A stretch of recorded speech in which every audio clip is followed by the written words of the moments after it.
Hey Math 10Cs, we're going to look at lesson 5.6, Interpreting Graphs of Linear Relations. So this is our last lesson for the unit, so make sure you take good notes.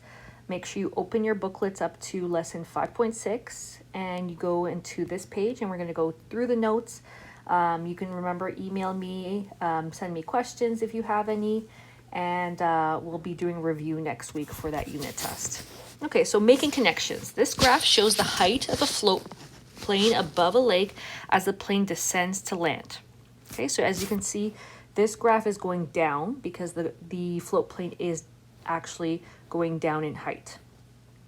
Where does the graph intersect the vertical axis? So what we want to do is first label what our vertical axis, and this is our vertical axis. Okay, so our vertical axis is just another name for saying what is your y-axis. Okay, so I'm just going to write a note. This is your y-axis that we're referring to now. So what are the coordinates? Where does it intersect? We would look at where that red graph touches that y-axis, and it looks like it's touching at 1,000 meters. So we would say that y equals 1,000 meters. What this represents is the initial height that the float plane is at before it starts descending. So this is your initial height of the plane.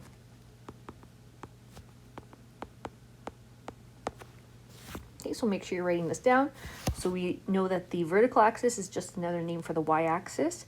We know that it starts at 1,000 meters, and that's the initial height of the plane before it starts going down. Okay, so that is when time is 0. So when time is 0, what's your initial height? 1,000 meters. Where does the graph intersect the horizontal axis? This is your horizontal axis. That's another name for your x-axis. So what they're saying is, where does the red part of the graph touch your x-axis? So we're going to look at this point right here. So where the graph touches the x-axis is at 10, and we need to include the units as well, and that's going to be in minutes. So we're going to write that when y is equal to 0, when the height of the plane is 0, you're going to have time equal to 10 minutes. So this is the time it takes for the plane to land.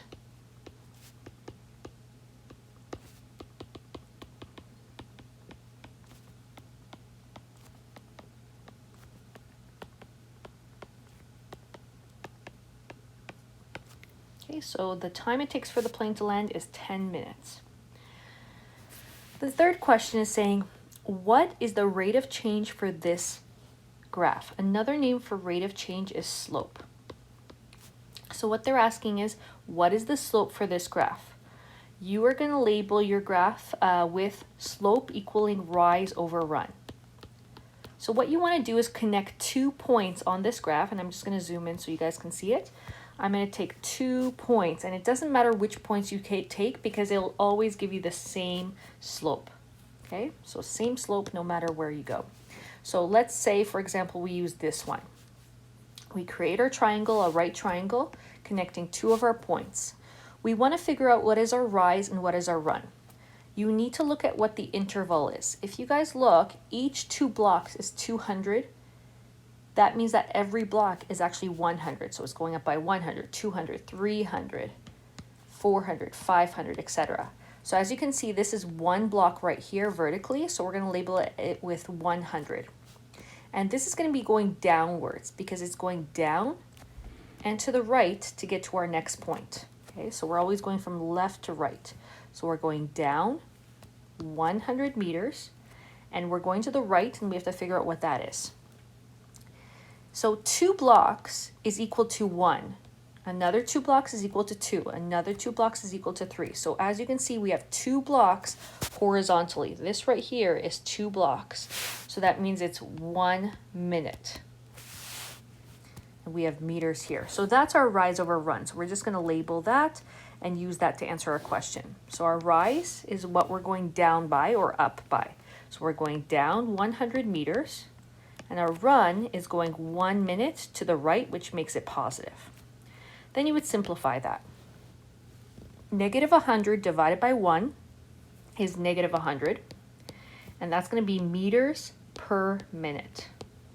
So that's our rate that we are descending.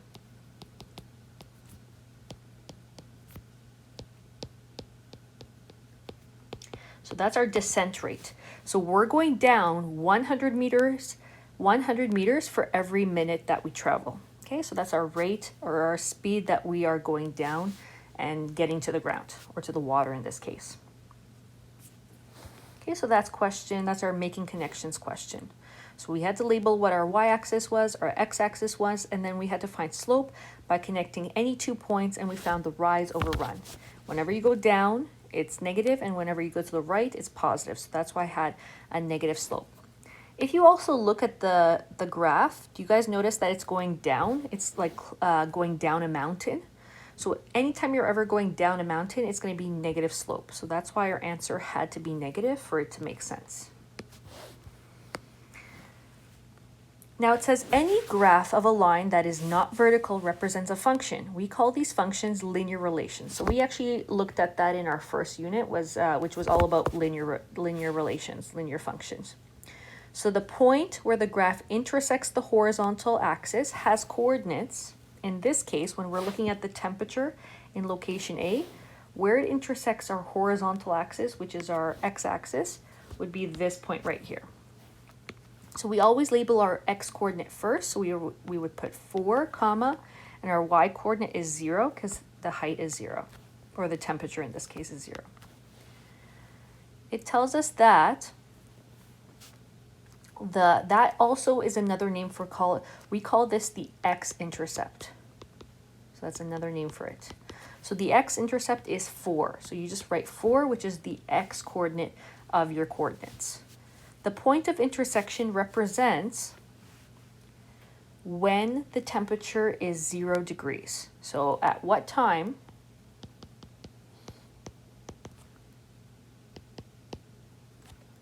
does the temperature reach 0 degrees? Okay, so when y is 0, we know that that's temperature, and here our x-coordinate was time. So we knew that it was going to take 4 hours for that temperature to reach 0 degrees. Okay, so that's what we just found as the intersection. The point where the graph intersects the vertical axis has coordinates. Now we're looking at the y-intercept. So I'm going to use a different color. This is my y-intercept. If you guys look, this graph is going up by 5s and down by 5s. So that means this value, it lines up with -5 along the y-axis.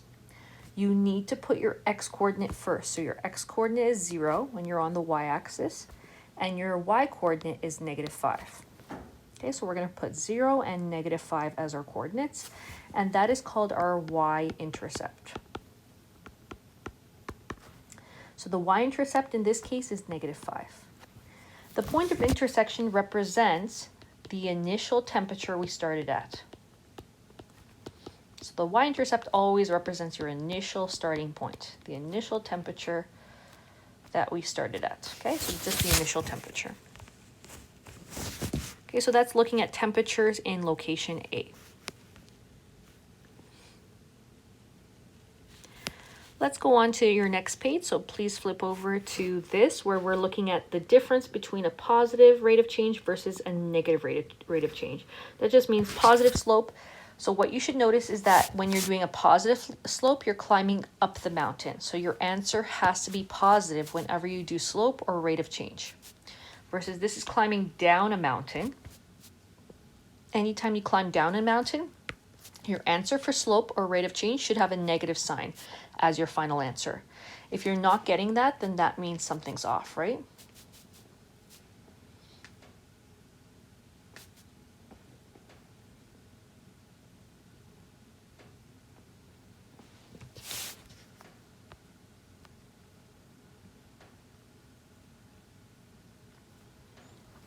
Let's look at example number 1.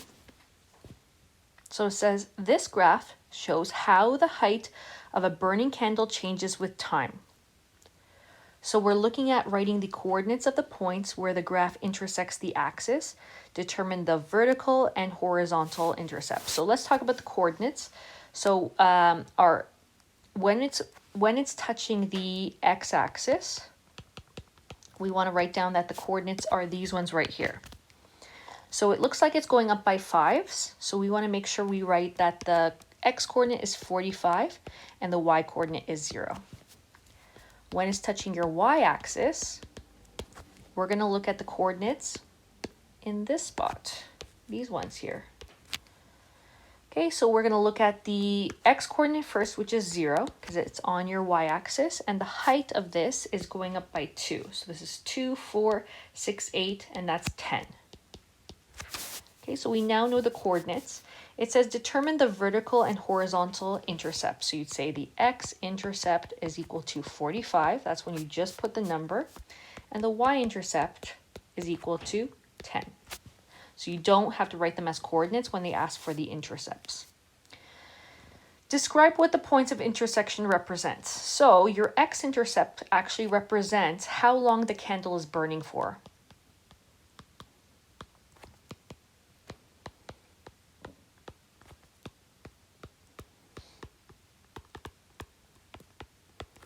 Versus your y-intercept is talking about the initial height of your candle.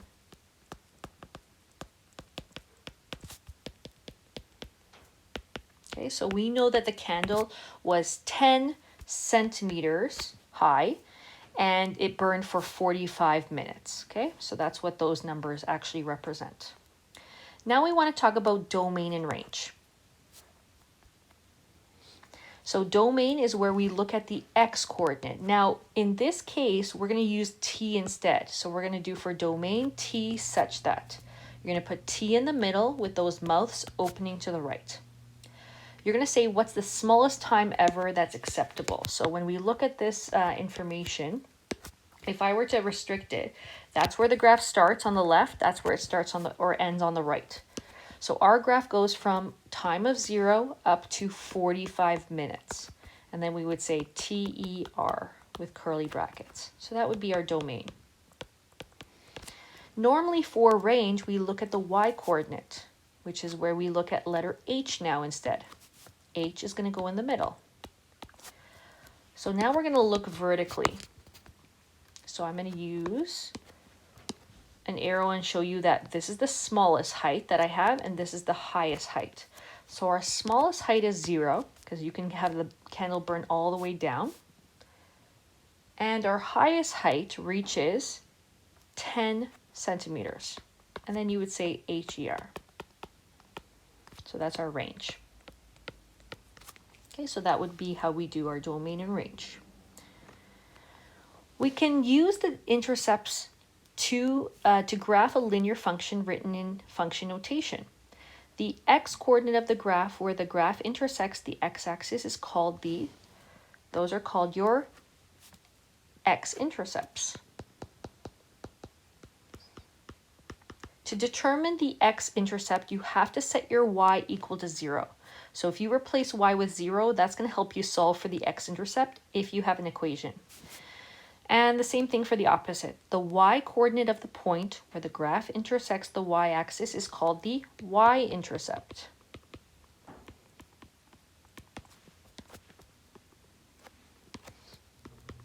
And to solve for your y-intercept, make your x equal to 0. Okay, so if you make your x equal to 0, that's going to help you solve for those. Okay, we're going to practice that for the next page. If you guys flip to example number 2.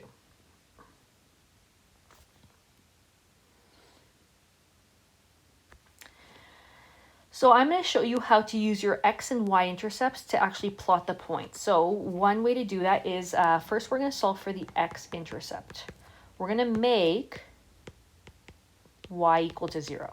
Okay, so f of x, guys, is the same thing as saying y.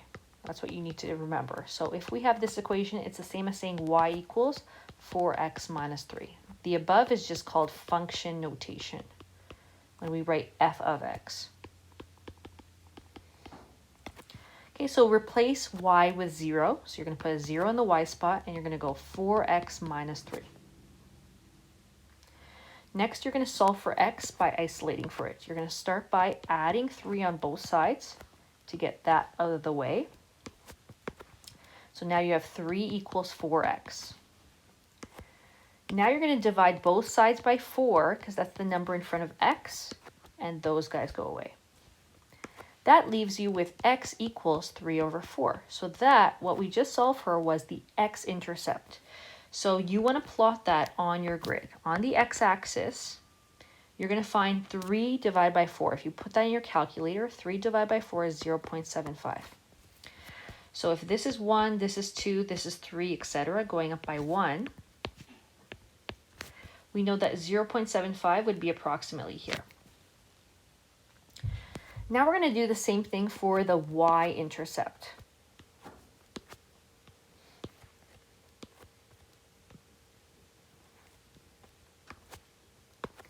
So now I'm going to find the y-intercept. I'm going to make x equal to 0 now. So again, we want to write y equals 4x minus 3 instead of f of x, just to make it easier for ourselves. We're going to make x equal to 0, so replace x with a bracket and 0 inside of it. Now you just need to use your calculator to find what y is equal to. 4 times 0 is 0, so you can ignore that. And then 0 minus 3 is equal to negative 3. So on the y-axis, you're going to find a negative 3.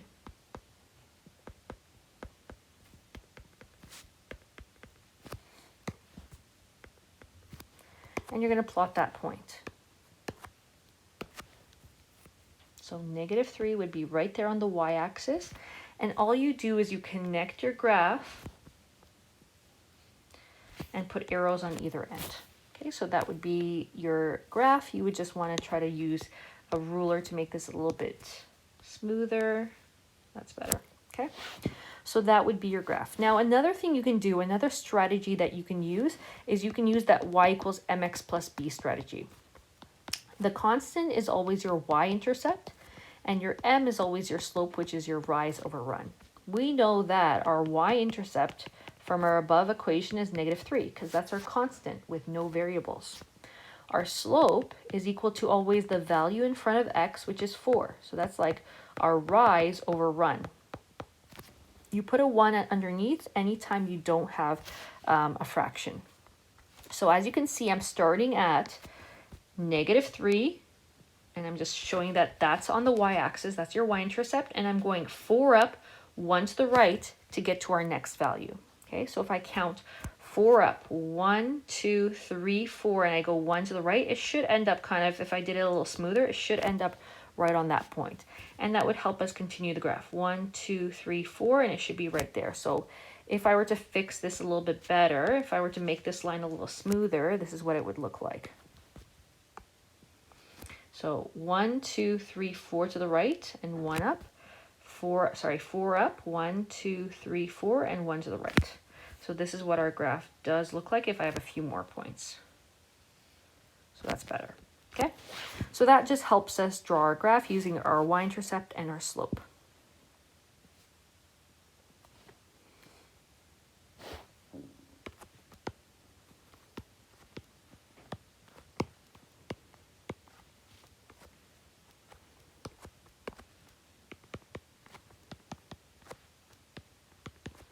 Just cleaning this up a little bit.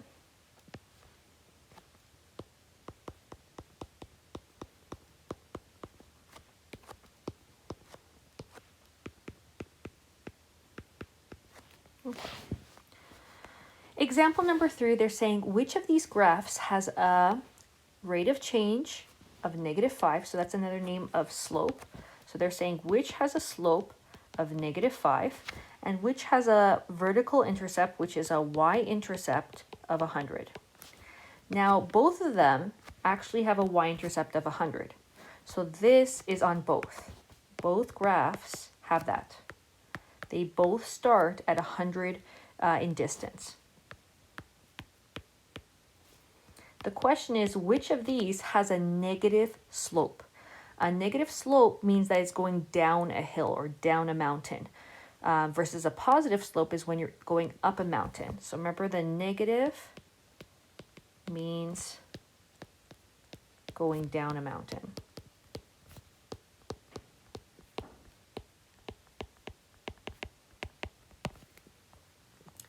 Okay, so the one that seems to be decreasing is this one right here. If you look at it carefully, it's going down to the right. So our graph, our answer has to be this guy right here. So I'm going to circle it. It's A. So A is the answer.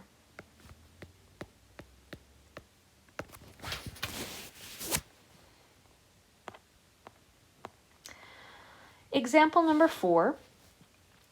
This graph shows the total costs of an electrician going to a house for up to 6 hours. So that's what the graph is showing us. We know that the electrician is charging $190 to complete the job. How many hours did she work?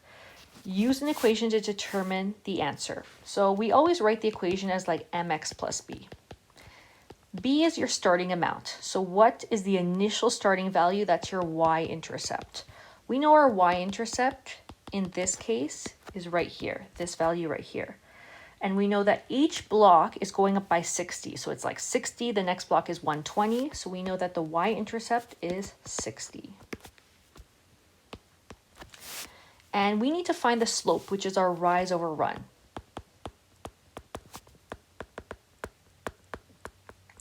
So what I'm going to do is connect these two values and count what blocks there are. So I know that 2 blocks, each block is equal to 60, and 2 blocks is equal to 120. So that's my rise.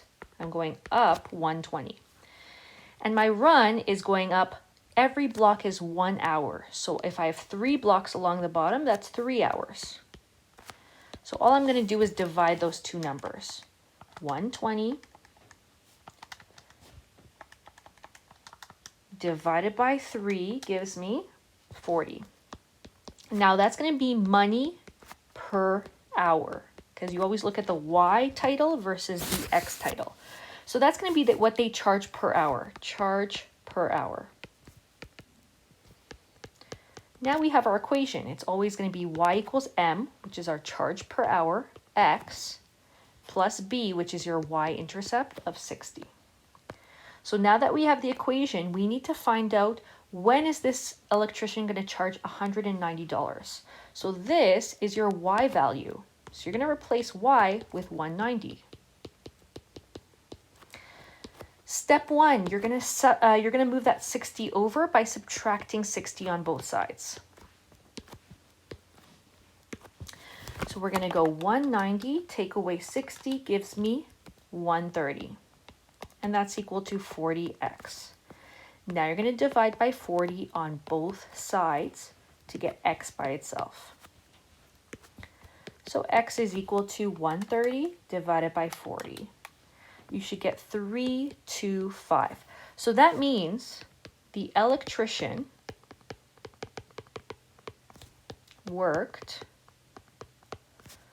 3 hours and 3.25 hours. So he charged $190 for working 3.25 hours.